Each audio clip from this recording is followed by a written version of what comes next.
Why is it that there is this huge, very powerful section of people who's always opposing? Why we are always accused of damaging the forests is because those who are hunting, those who are poaching, they turned it against us. Some of them are writing, he's an nincompoop, he's a nitwit. This is good for me, very good for me.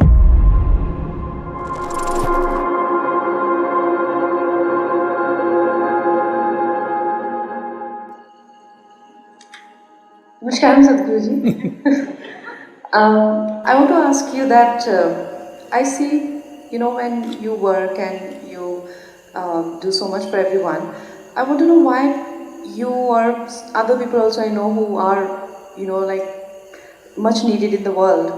Why do they get so much opposition? Why is this group of people and a significant, and I see whether it's you or like I said, people who were always waited for and they think that they need, and a significant part of your energies goes to clarify or address those concerns or doubts, and that way what you intend to do, it suffers so much more, especially for people who have no doubt about what you are here for and what they can get from you. So why is it that there is this huge, very powerful section of people who's always opposing?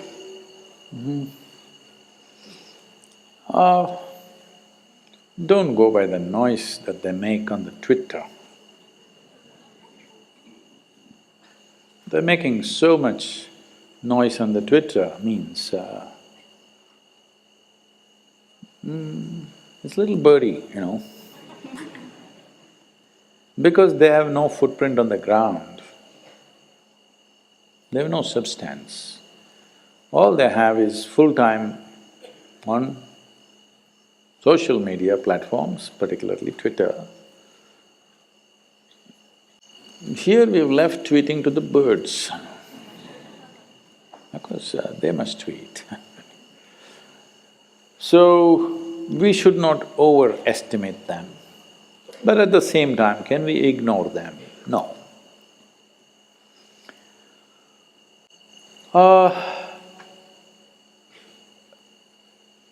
Well, you must know this. Gautama was poisoned 3 times. The last time it killed him. The 3rd time it killed him. Well, Jesus was nailed. Manjur was stoned to death. Socrates was poisoned. This has been the history of humanity. But at least they're only tweeting against us. Because that means they're not as powerful as the enemies of the past. They've been defanged in many ways. They can only write rubbish and obscenity about you.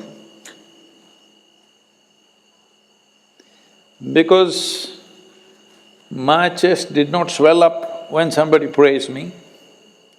When somebody abuses me, I don't shrivel up. It makes no difference. At the same time, I think the organization has become alert and agile because of these people. Otherwise, a lot of them would be sleepwalking. Now everybody's alert. See how the virus has made everybody super alert and conscious of everything that they do. Just like that, this kind of virus also, this is also one kind of virus. They're only wanting to go viral.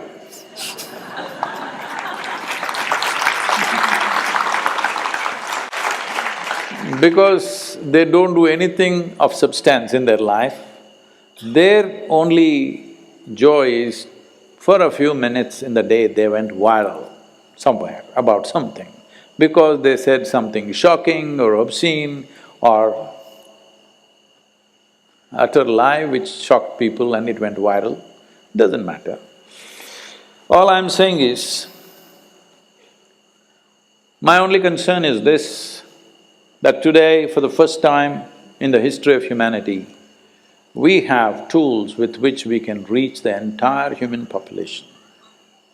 I want you to imagine when a Gautam Buddha came, or even when Adi Yogi came, how many people could they talk to? They walked from village to village, village to village, village to village, to talk to 5 people, 10 people. That's all. I'm telling you, I was at the Mahatma Gandhi's Sabarmati ashram. I was always so intrigued by this salt satyagraha, you know. What a brilliant idea. Just salt. Just going and picking up a fistful of salt changed the whole national movement in a certain direction, which led to various things which are now history. I asked them at the ashram, how many people walked with him? Though I've lived in this country and I'm reasonably okay with history, in spite of that, I did not know. I thought thousands of people must have walked. When I asked them, they said 72 people walked with him. Can you believe it? 72 people. With 72 people, he changed the trajectory of India's freedom struggle. 72 people.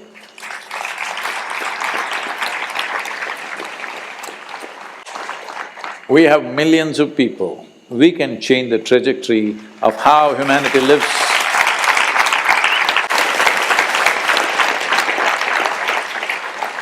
So this is the very first time many great beings have come, but they were hugely handicapped without any technology to speak to the world. They had to physically go from place to place.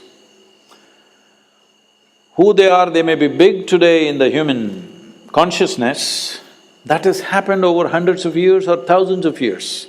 During their time, most people of that time who lived on this planet were not even aware such people existed.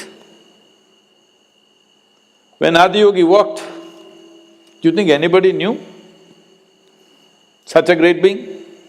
When a Krishna was fighting wars up there in Uttar Pradesh, you think South Indian people even knew about it? When Gautam Buddha walked, you think anybody knew about it? Much later. When a Jesus was there, you think anybody in America or South America or Australia, now everywhere there are churches, did anybody know about it? Hardly 12 people, all right? In that, one of them freaked. That way, we cannot complain, we're doing too well.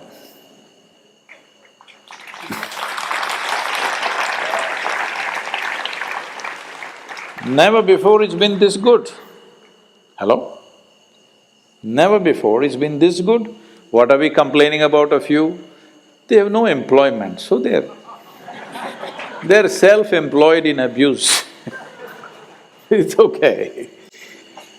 But they're not just leaving it at abuse, they're trying to hit wherever it hurts most.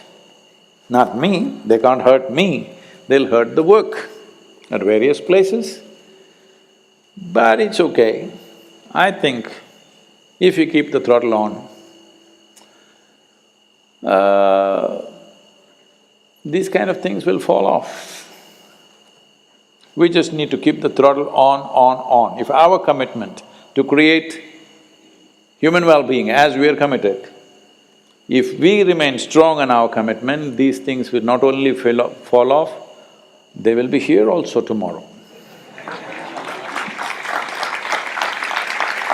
I'm telling you, in Tamil Nadu, in late 90s, certain sections of media who started campaigns against us.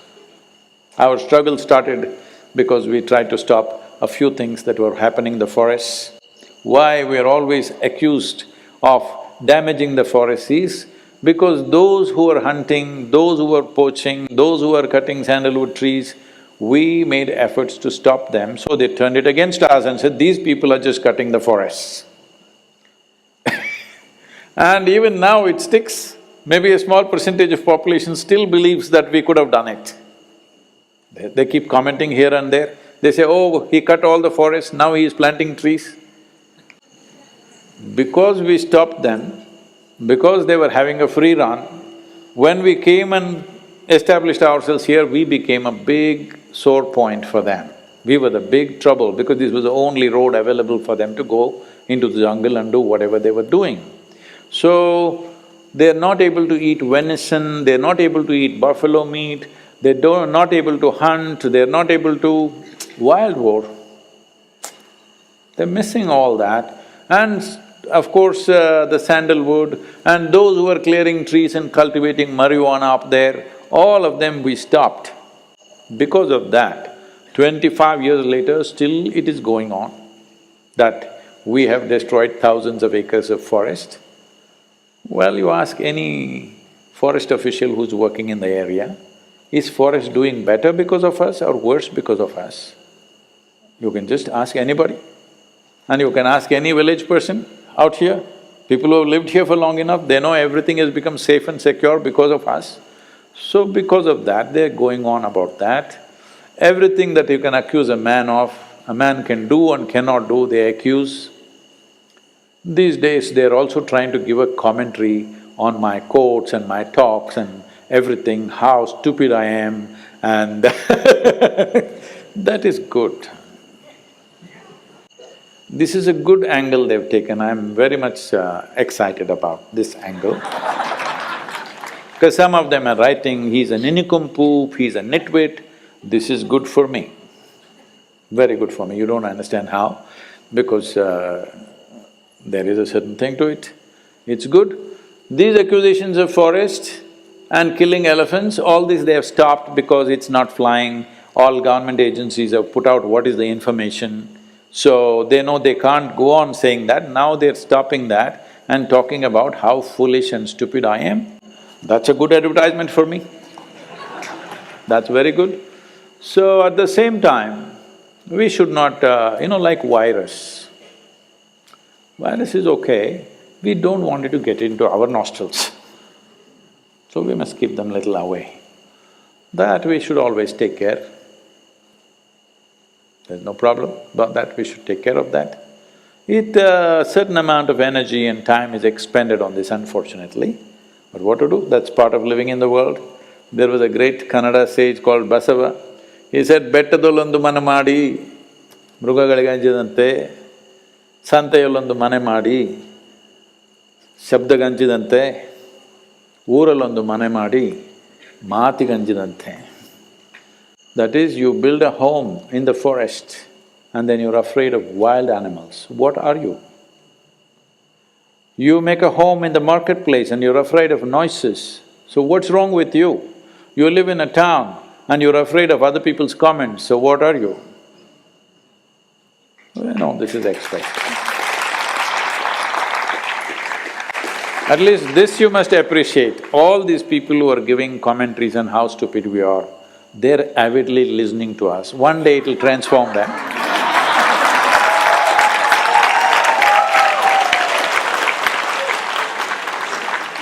So they're listening, this is nice. They're reading every quote of mine and they're trying to find what's wrong with my quote. Every talk they want to give commentary.